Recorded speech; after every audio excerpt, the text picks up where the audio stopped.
Hello, everybody. Kirk Spano, Investing 2020s, and we are going to do some shameless self-promotion today. And then we'll get into the big news of the week, and then we'll close it down because you're all taking Friday off. Well, you can check on your phone, but I want everybody to take Friday off, make it a long weekend, because the next 2 weeks, because I'm going on vacation, means that the market could go bonkers. That's what happens when I go on vacation. The market goes bonkers. So you should get your rest tomorrow. In any case, over at Fundamental Trends, I am running the lifetime investor opportunity again. So if you already have one of my services and you like it, this is probably a good deal. To become a rare lifetime investor, you certainly want more. And you can get it here because Shooter is on this service. And I am putting more and more into it, including more analysts. So that is your chance to get everything that margin of safety is and everything else that is covered at Fundamental Trends on the rare side. So what I'm doing is you can sign up for a one-time fee of $15.98. That'll get you access for the rest of your life. That's basically just paying for 2 full years of service. If you have paid for something in the last 11 months, I will give you a prorated refund regardless of where you got it. If you got margin of safety investing and you want to switch over, I will give you a prorated refund. So there is more though, as you can see, but wait, there's more. I always love saying that. If you do sign up on the lifetime side, I will allow you to be an affiliate to the website. And that means that you will get a code that you can offer anybody you want 50% off their first year with any service on the platform. And you will get a 20% commission forever. So every time they renew, you get a 20% commission. If they switch to Rare Lifetime, you get 20% of that. So I know people have been asking about getting their friends and relatives on board. I want to give everybody the chance to get a year half price. And then if they want to stick around on the lifetime side, they can do that. So all you'll have to do is, if you're not already a lifetime member, you'll get a form here. I don't get it, but you can take a look at more of what's going on. The Rare membership gets you everything in global trends, sustainable growth trends, and retirement income options. You get all the Shooter's analysis and the swing trade notes, and you get my microcap stock. I was just talking to a microcap manager this morning. I'll go more into that because he's also a retired professor. And I'll tell you what, he is seeing the same things I am on the microcap side. These companies that are below $1 billion in market cap, between 100 million and $1 billion, he just thinks that they're coiled to go much higher whenever the Fed gets rid of quantitative tightening. And we talked for about 2 hours this morning, actually. So these are the plans over at Fundamental Trends. Margin of safety investing is essentially the same as retirement income options. So anybody who wants to know what the fundamental differences are between margin of safety and rare, just look at this chart. And that's your difference. So everything, retirement income options is here, sustainable growth trends, global trends ETF, and the special reports. Then you get Shooters, Elliott Wave, various option trading for risk managed gains, scalping, my catalyst driven trades and microcaps, and then Bitcoin and crypto coverage, which I think Bitcoin is a big deal. I think that this membership pays for itself over and over and over again if you just listen to us and put a couple bucks into Bitcoin. Now, shameless promotion done. You can find the article or the announcement on the front page. If you're a member of Fundamental Trends and logged in, all the advertising stuff at the top of the page disappears and you go straight to the most recent ideas. And I've just been updating some of the articles. So we will get you through the frequently asked questions, talks about the webinars, building your portfolio a slice at a time, and then managing it the way that you want to. This is an important concept. How much of your portfolio should you have at cash at various times? How much in the core part of your portfolio that is almost never trades? And how much in the tactical? For me, my core is super small. It's like 20-25% of my portfolio. My cash can go anywhere from almost zero to up to 40%, and everything else is tactical. Right now, my cash is at about 25%-ish. My core holdings are way down at 10-15% because I just think the large cap market is basically overpriced, and everything else is tactical, particularly stocks, where I sell a lot of options.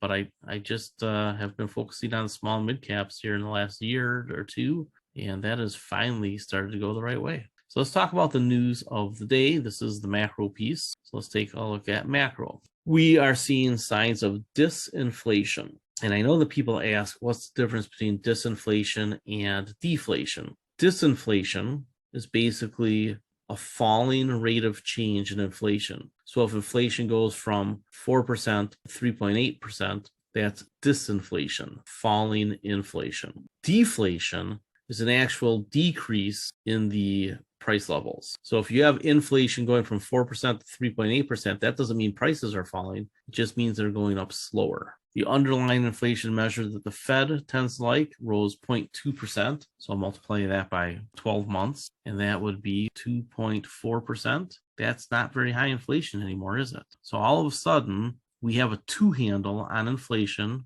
right around Labor Day. That sounds familiar. I think somebody said that at the very start of the year. Oh yeah, it was me. It was me. So now we have inflation under 3% when you annualize this. My suspicion is that the Fed looks at some other numbers and the potential for one last energy shock before we have so much more energy on the market starting in 24 and 25 and 26, that they probably raise interest rates one last time in September. One of the points that we discussed on my phone call this morning with the economist / professor / microcap manager and small cap manager. He's an all cap guy, but he loves small and micros.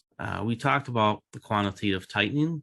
We talked about interest rates, and we talked about the budget. And the question I asked him was this: how does the Fed navigate not wanting to kill employment, keeping inflation under 3%, and still being able to afford, or allow the federal government to afford, being able to pay the interest on its debts? Because when short-term interest rates or long-term interest rates are too high, the government has a hard time with interest expense. In fact, they need the real interest rate, which is the nominal rate minus inflation, to be about zero. Because in those terms, we're not really paying any interest expense because the price of things goes up just enough to offset the interest rate. Right now, we're not in that position. We're starting to pay very real interest on our debt.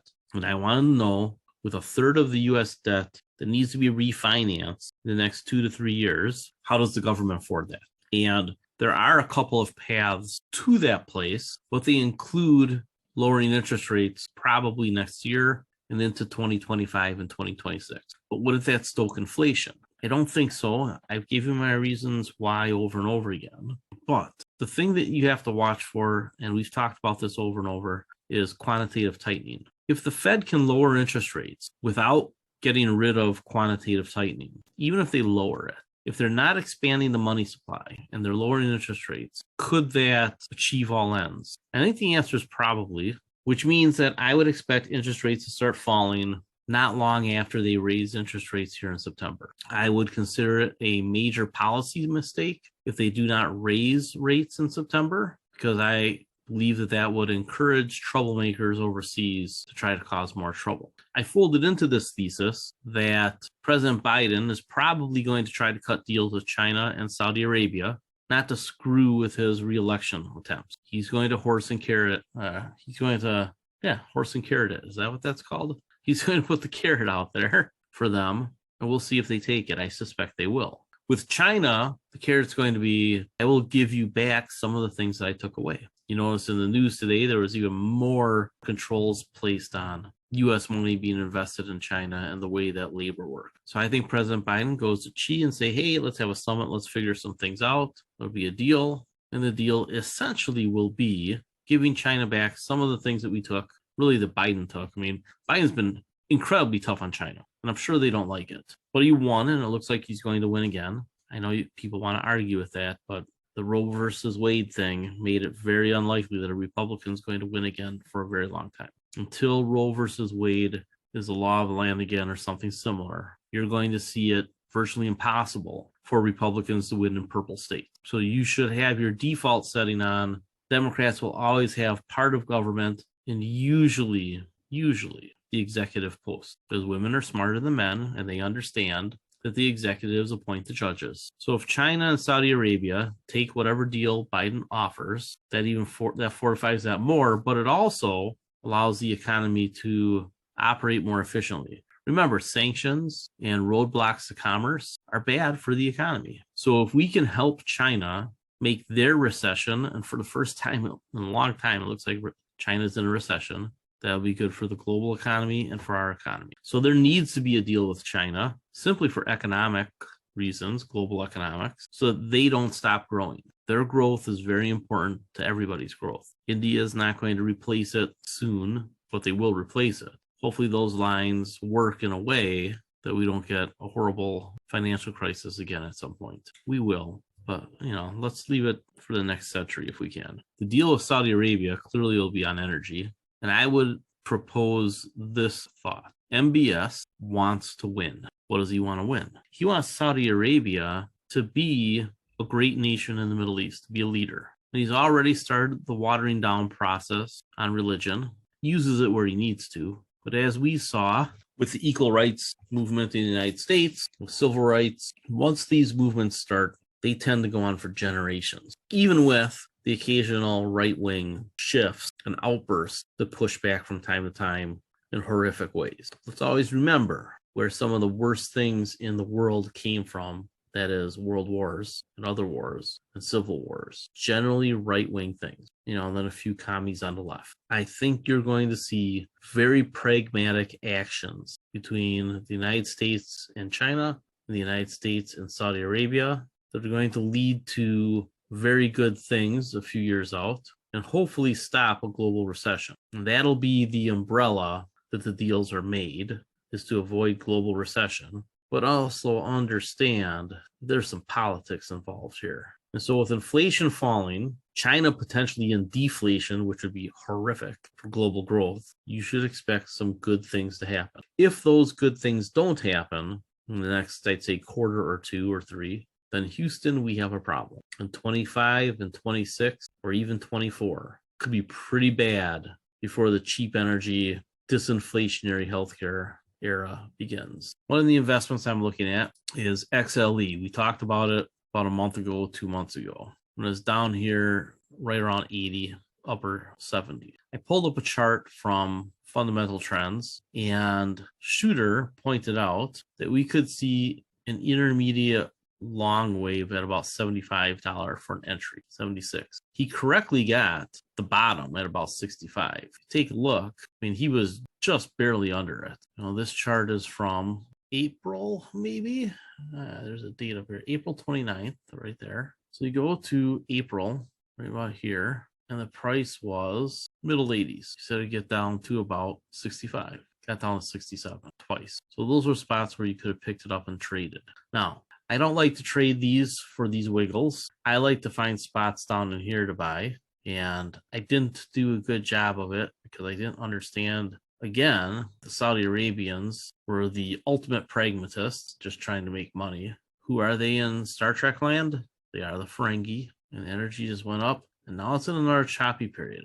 Ultimately, we know, probably way out here somewhere, price of oil goes way down into the 40s and 50s again. And I believe that's pretty consistent with what the Energy Administration thinks, because they turned down an opportunity to buy oil in the 60s for the Strategic Petroleum Reserve. They basically said we can live with only having half of the reserve full for a while. So why would they put off buying oil, which is potentially inflation, in 2023? Well, I would postulate again that they know what I know, which is really I know what they know, that in 2026, 7, and 8, because of so much alternative energy coming online, a diversification of energy sources, and all of the above strategy that we've been using since President Obama, and it's just growing exponentially, right? We're in those curve up periods right now, where early on it looks like a straight, slow line, and then it starts to curve upward with biofuels, one of our favorite investments, with solar, with new batteries, companies like Enovix that,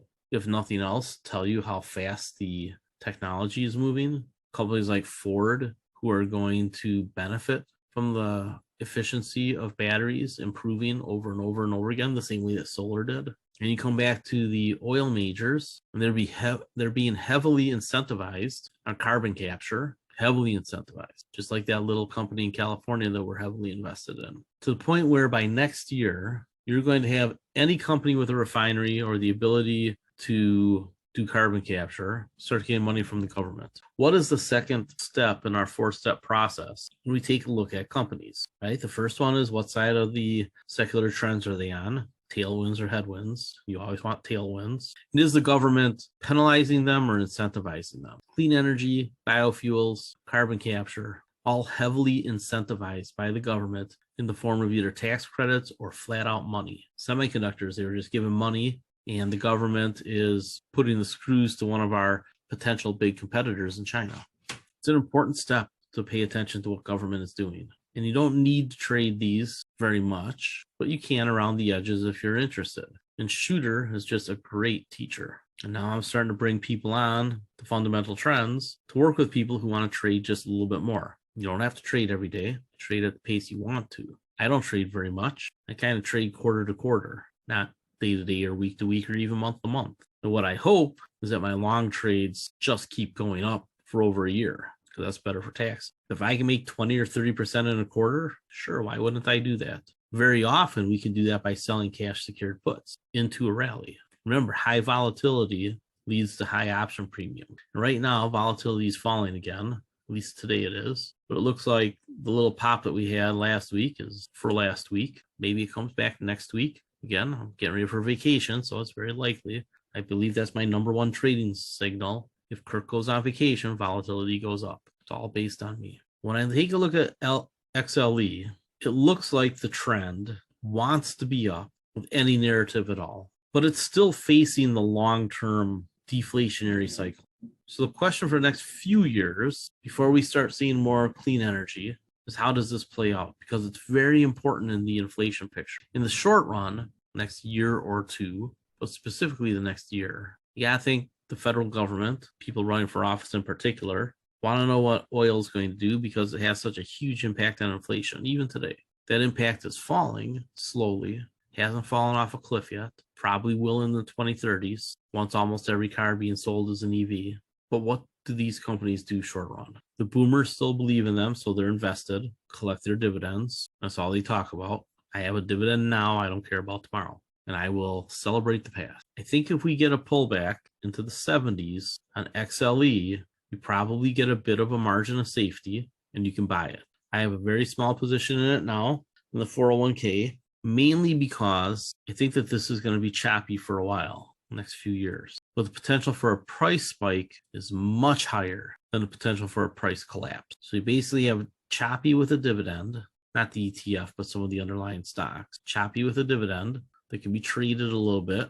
It has the potential for a spike. So it's sort of a hedge on everything staying as rosy as it's been with Bidenomics. Think what you want about politics in general, affiliations, I don't care. So far, Bidenomics has been fantastic. Inflation has come down, employment is still high, wages are good and still getting a little bit better. The big jump in wages appears to be over, but they're going to hold pretty steady. And as I have asked you before, would any of you like to take a pay cut? So if disinflation is hitting everything except wages, that's pretty good, isn't it? That's how he designed it. It's how Democrats have been saying it was supposed to work. They've been getting blocked basically Mitch McConnell's entire career, which, this is a bad joke, seems to be at a standstill. Okay, sorry about that. I had some empathy for him for a minute or 20 seconds. But Democratic policy have been getting blocked since President Clinton's second term. And what you're seeing right now is the idea that you work from the working middle class out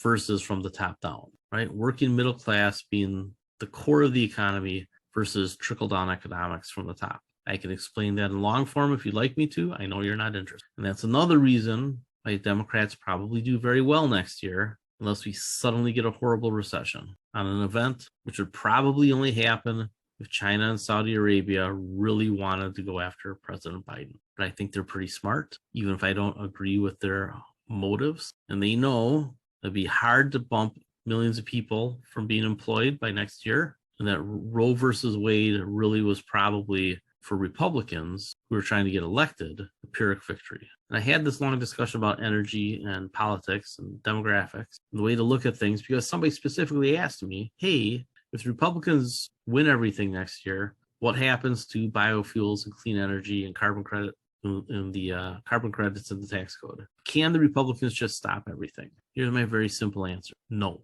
Trump wasn't able to do it, and he tried really hard. Why? Because the money has already been sunk, and the oil companies already know that their shelf life is limited. So even if somebody gets in on the platform that climate change is fake, and I'm going to roll a bunch of stuff back, the oil companies already disagree about the climate change being fake. They know that it's real, and they know that we probably caused it. It's a little perverse that we're giving them tax credits to clean it up, but unfortunately, we probably need them. So I'm leading up to this. There's a special report coming out on energy, September, October, whenever I can finish it up. It's been on the shelf for 4 months, so I have a couple of charts to update, but I'm going to keep the old charts, because when you see the old charts next to the new charts, you go, oh, here's the trend. And it looks like we've gotten to the point with oil that demand for oil has stopped going up right now, not in 3 years like I thought. Right now. And remember, my forecast that 2026 and 27 would be the peak years of oil demand, which I guess is still my base case, looks like might be not aggressive enough, because it looks like peak oil demand might be this year, last year, next year. That's how fast that curve is flattening. It's going to have massive impact on the global economy and geopolitics. The petrodollar is going to go away. It's going to be replaced by the everything dollar, because once we get through a reformatting of how social benefits work in this country, and as the baby boomers start to die off, as millennials become the wealth centers, as the federal government flattens out its spending curve and manipulates interest rates lower for as long as they need to, and reshoring continues, which really doesn't get enough attention. The reshoring of jobs in the last 3 years has been nothing short of astronomical, kind of in the middle of its S curve right now. So there's still more to come once the semiconductor plants are done and the EV car factories are done. Then it probably represents the top of the S curve, and we go back to slow growth forever. So later this decade. But just like Japan, which is the relevant experiment to follow, the United States is going to become a gigantic Switzerland-like financial center. So you had Switzerland, Japan is the bigger one. That's been developing since Hong Kong got taken over, and then the United States. And the way that the currencies are moving around the world, with Japan raising their top interest rate by a full 1% or to 1%, you have to start asking a question. What can shake loose as the currency situation around the world changes? And what happens after the next recession when, after having fallen for a little while, the dollar starts to go back up? And what if I'm right and the United States starts running a balanced budget in the 2030s and eventually surpluses? What happens to the dollar then? The reason why a lot of emerging markets are embracing Bitcoin is because that's their fear. A gigantic nation like the United States, with 1/4 the people of China and the same size economy, right? So our per capita GDP and wealth are 4 times higher.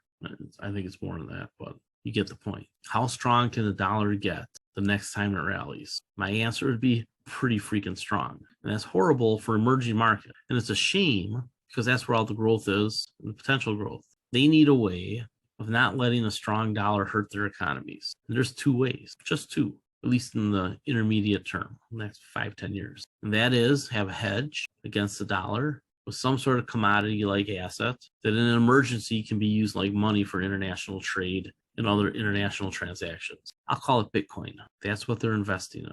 That's why Bitcoin, when it was in the 50,000s, I said it would head down to 30 or 20 or below. Got laughed at. Got down into the teens. What did I tell you last November? Told you to buy it.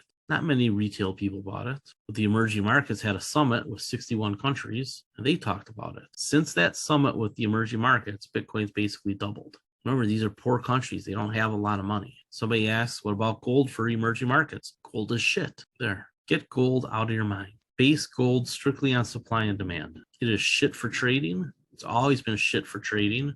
That's why it hasn't been shit in 50 years. Or rather, I should say, it has been shit for 50 years. All you need to know about gold is that the price of mining it is going up per ounce because there's less of it. But the moment we can mine an asteroid we'll have more gold than we ever need. That'll happen in the first half of this century, probably close to the middle of the century. Gold is a hyped up thing because people just can't get over it, even with thousands of years of it not really being all that big of a deal, right? It used to be a coin, and then it wasn't. It used to be part of bank reserves. The United States has the most of it. They're trying to back oil trades with gold. Who cares? If oil's going away, emerging markets aren't going to truck in gold.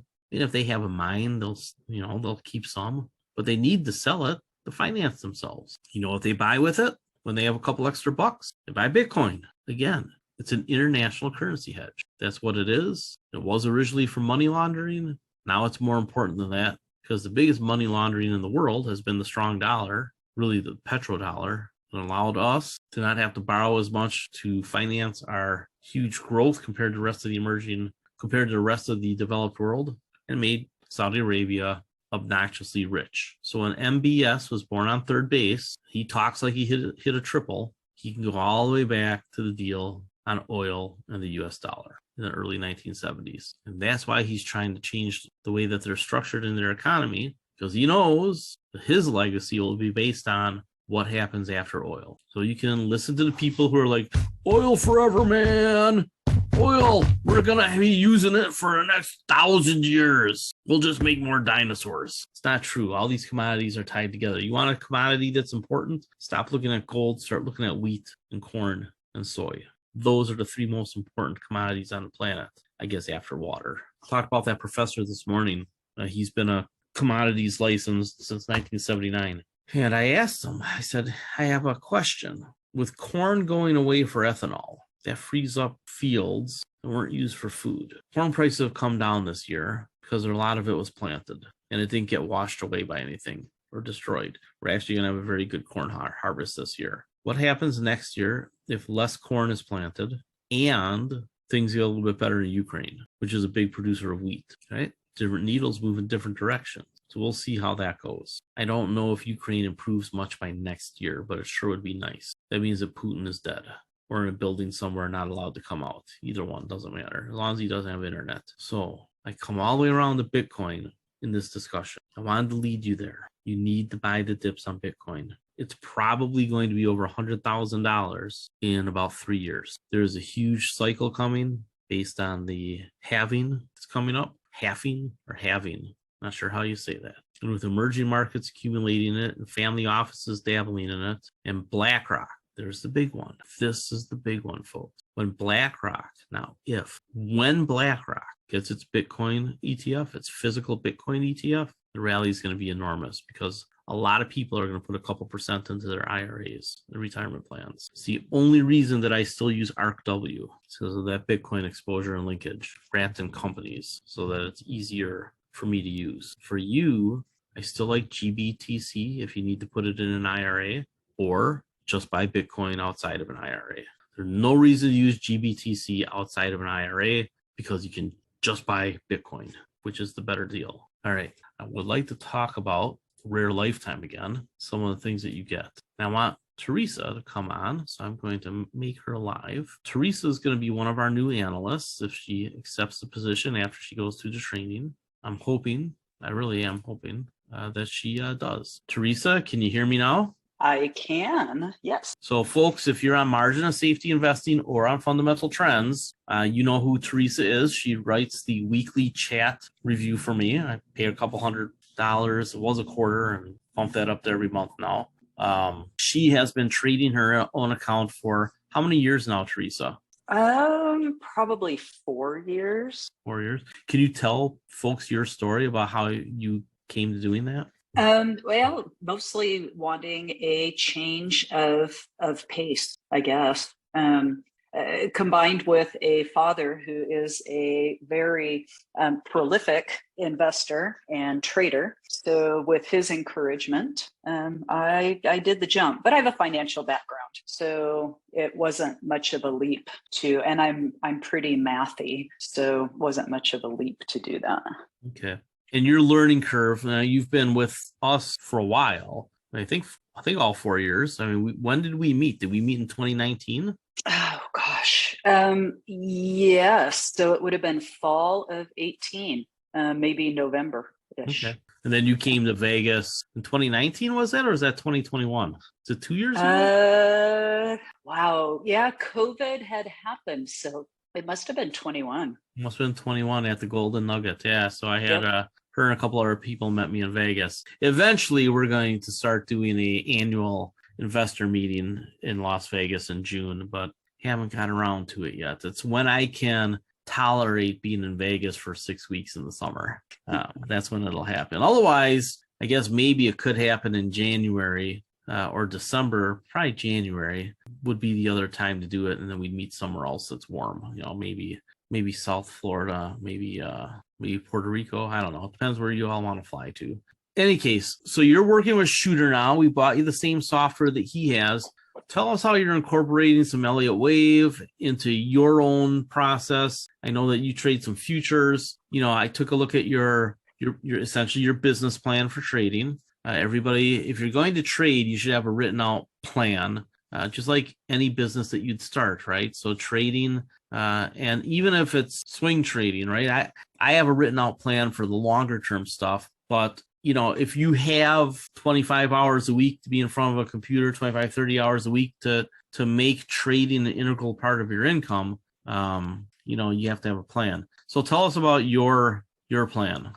So historically, and trading the futures market, I am what they call a supply and demand trader. So I pretty much just look at a market and almost exclusively trade the index market. And I really like the S&P mini, although I'll trade the NASDAQ and dabbled in gold. Silver is a train wreck.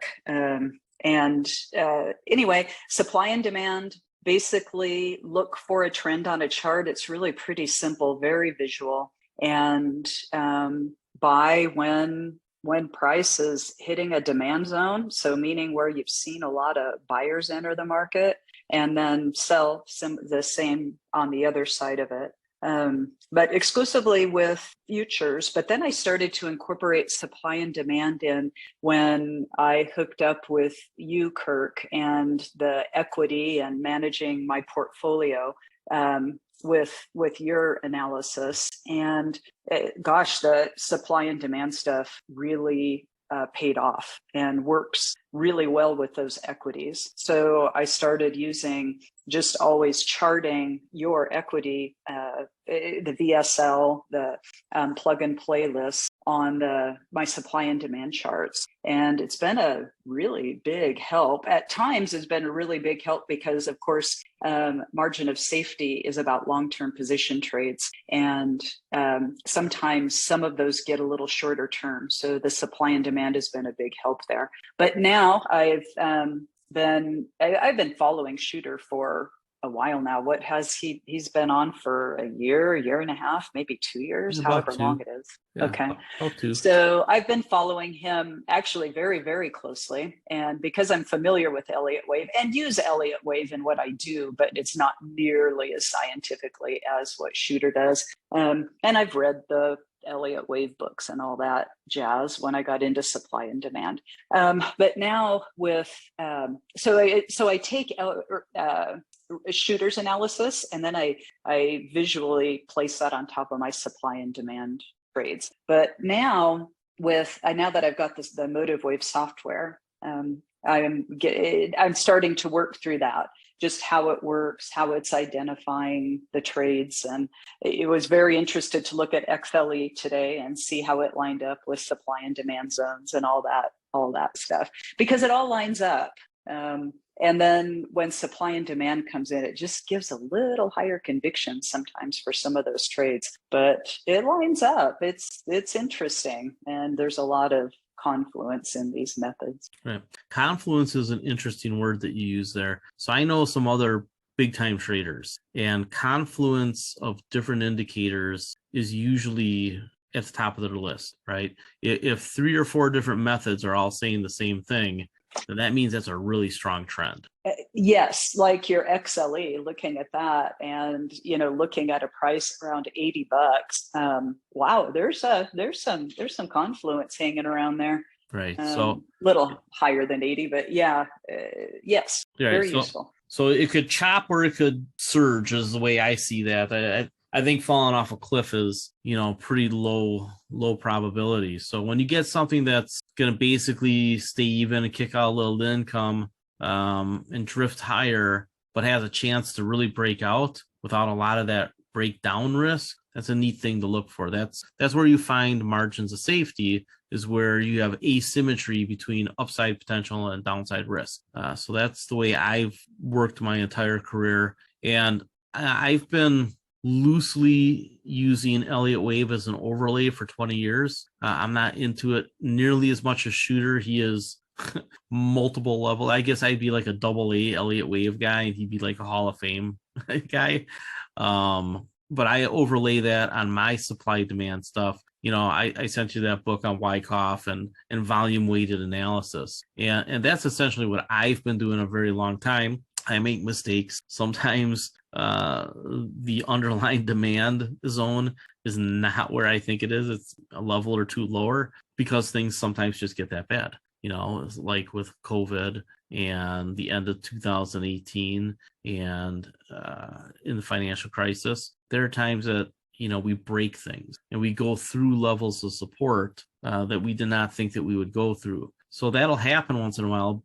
And I point that out because if we ever do go through a support level or two or three of them, that usually means that we're finding ultimate bottom. And I think that a lot of the small caps and micro caps have found ultimate bottoms. That's why they've been showing some relative strength for about 3 quarters now. And I think that eventually they get that big rally. And I don't know if that comes with interest rates starting to come down. I don't know if that comes with quantitative tightening ending, or the banks getting a whole bunch of money on keeping them solvent. I don't know what triggers a massive rally in small caps, but right now the risk on small caps and micro caps is way lower, right? Because so much price has been taken out. The risk on small caps and micro caps is so low right now that I would encourage everybody to be at the high end of their range for what they allow in your asset allocation.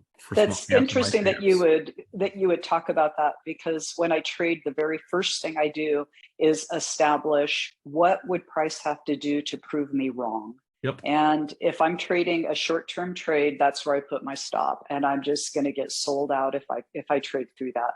And I'm only right 2/3 of the time, so that stop loss is very important. Now, trading long-term things is different. You approach it differently, but nevertheless, that deciding how much you're willing to risk is a huge piece of that. Well, maybe you should take over Jim Cramer's show, because he's not right anywhere near 2/3 of the time.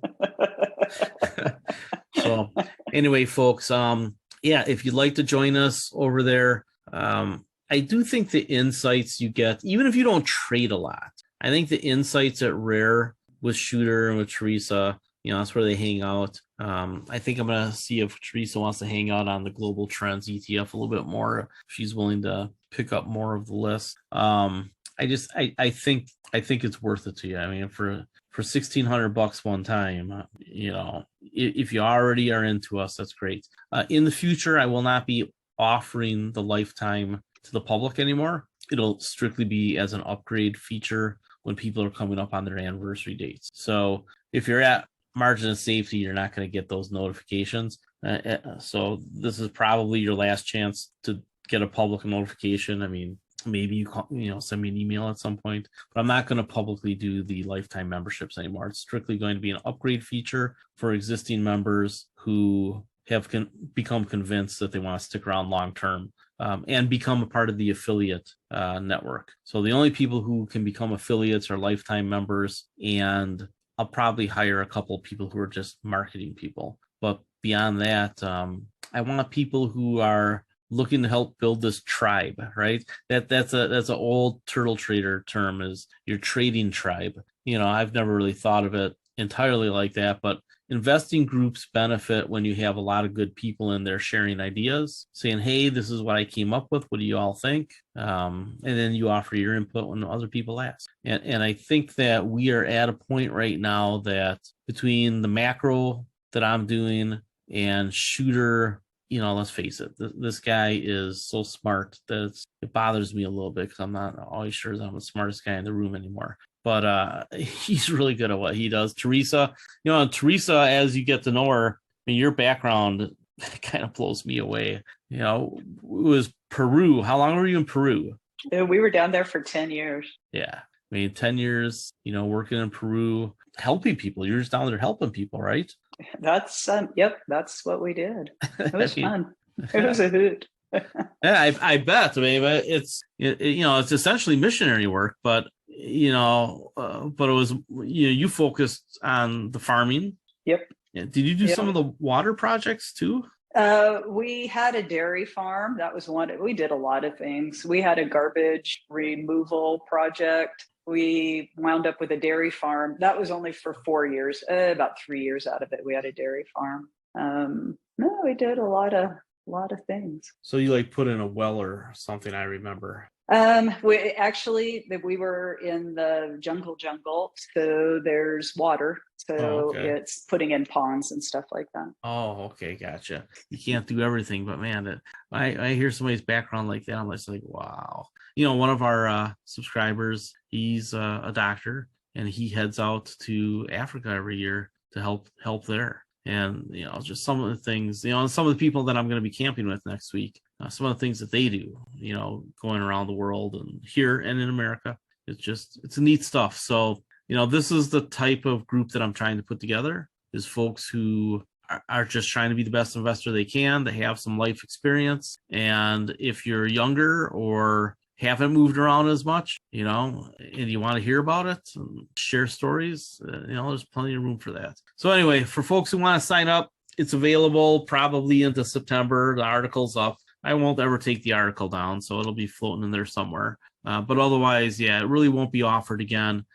Seeking Alpha has made some really good changes that are coming online over the next 4 months. It doesn't enable me to bring over the rare content. And frankly, Seeking Alpha is geared towards more mature investors who are looking for dividends, income generation. So margin of safety investing essentially is retirement income options. And then the next layer of things and shooter are over here. So that's the way you should think of it. I know I get asked about that all the time. But yeah, that is the way it goes. Is retirement income options is margin of safety. All right, everybody, have a great day. And if you have questions for me, you know how to get a hold of me in various ways. Teresa, thank you very much. Yeah, it's fun. I look forward after Labor Day. We'll talk again and figure out exactly how you want to get incorporated. All right, everybody, have a great day. Think about Bitcoin, think about energy, think about international currencies and commodities, inflation, the Fed, the basics. But it all supports the idea that Bitcoin's going much higher in the next few years. So it's something that I think you should have in your portfolio as a hedge against some bad things happening, but really as a play on the hedge that other countries and the super wealthy are using. Because if countries are doing it and the super wealthy are doing it, it's a thing. All right, take care.